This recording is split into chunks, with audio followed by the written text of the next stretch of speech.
This is a PowerPoint presentation on the Starbucks Coffee Corporation for Business 101 with Tom Atchison, written and narrated by Mia Gibson. In this presentation, we'll be covering some basic information about Starbucks, their social responsibility, as well as their products and operations, Starbucks' marketing information, financial information, and their human resources profile. Let's look at their startup. Starbucks was founded by three men, Jerry Baldwin, Zev Siegel, and Gordon Boker, in 1971. Now, there's 23,768 working Starbucks locations worldwide. But how did they make that all happen? This man, named Alfred Peet, was actually the one who showed them his art of roasting and curing coffee beans. He was actually the founder of his own coffee corporation called Peet's, which Starbucks later bought out in the early 80s. Looking at a timeline of Starbucks corporate governance, you can see that in 1987, the original owners sold the corporation to Howard Schultz, who remained CEO until 2000, when Orrin C. Smith settled into the position. But just as quickly, in 2005, Jim Donald becomes CEO. However, in 2007, when coffee sales declined throughout the nation, it leads to Howard Schultz returning as CEO and president of the company in the year 2008. And now, currently, in 2015, Kevin Johnson was appointed CEO and still has that position and title. Let's look at Starbucks' social responsibility. Going green is a huge part of Starbucks' social image. They have many programs that allow them to support the environment. Their hot cups, released in 2006, are made of 10% post-consumer recycled paper.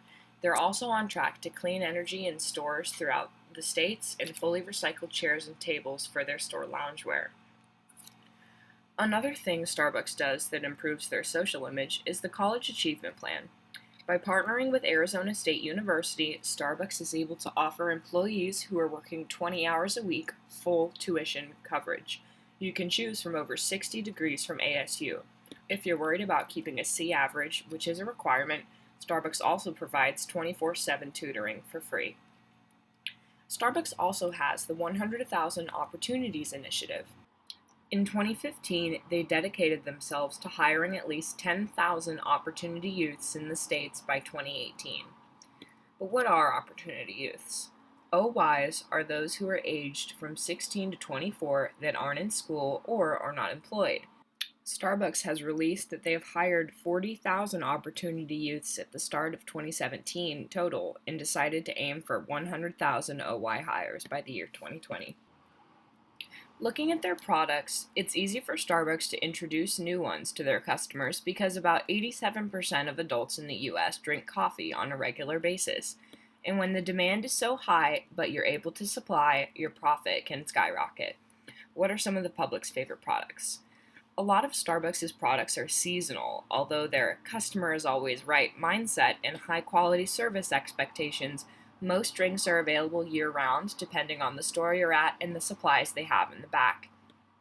Some of the customer favorites are the S'mores Frappuccino, the PSL, Salted Caramel Mocha, and the Caramel Brulee Latte, which are all seasonal products. Looking past the drinks themselves, let's look deeper into what actually makes them, the coffee. Starbucks dedicates themselves to purchasing 100% of their coffee beans from ethically sourced farms. And in order to make that happen, they have donated over $50 million towards financing their farmers so they can use that money to build, expand, renovate, and provide quality care for their farms. As for inside the stores themselves, Starbucks has a pretty basic form of management. Starting from the bottom, we have baristas, the place and position where almost all customer interaction happens.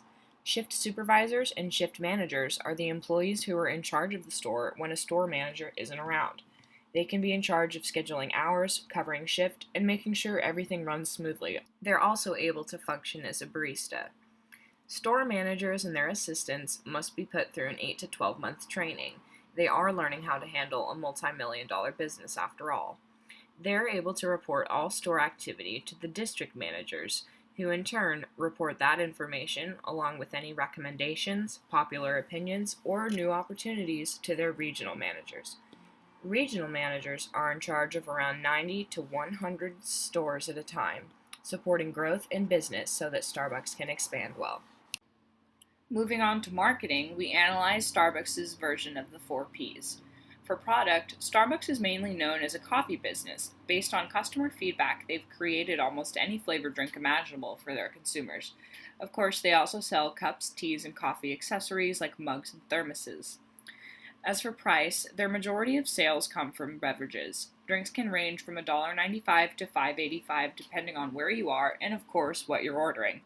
They also have a reward system based on stars and points, and even offer deals at times. They have an app that keeps track of all of this for you if you like. Place, Starbucks uses trucks and planes to transport all their goods to their stores. For overseas stores, ships are used occasionally. Starbucks owns over 20,000 stores in 62 different countries.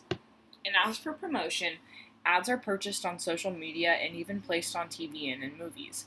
Occasionally, their ads will even be on the news. Starbucks uses bright colors, a direct approach, and typically chooses to appeal to a younger audience to promote their products. Looking at the financial side of Starbucks, I was able to grab this chart from their 2016 annual report. And this graph explains that if you're a shareholder of Starbucks that's invested about $100 on October 2nd, 2011, by the same date in 2016, it should be worth about $311.36. A slight fall from 2015, where your investment would have been able to be cashed out at $328.99, but still a respectable increase. As for their human resources profile, Starbucks does a lot for its employees. I mentioned earlier the College Achievement Plan with their social impact, but looking closely at the treatment of employees specifically really shows the company's true colors. In 1994, Howard Schwartz went to D.C. and spoke about Starbucks' healthcare plans as an example of corporate citizenship to Congress. And then in 2008, he spoke again in order to strain the importance of rising healthcare costs in the U.S. Though his speech did not help much, Starbucks was forced to cut staff and close hundreds of stores that year, along with many other businesses in the U.S. In 2016, they revealed a whole new benefits program with online accessibility, allowing partners to shop and choose coverage that work for their lifestyle. In 2017, a major change will come with their parental leave policy. Previously, at 67% on an average payday for 6 weeks of paid parental leave, will be adjusted to 100% payout for those working 20 hours a week, as well as all non-store partner new parents will receive 12 weeks of paid leave at 100%. To look at the 2016 financial report, check the link in the description as well as all other sources from this presentation. Thanks!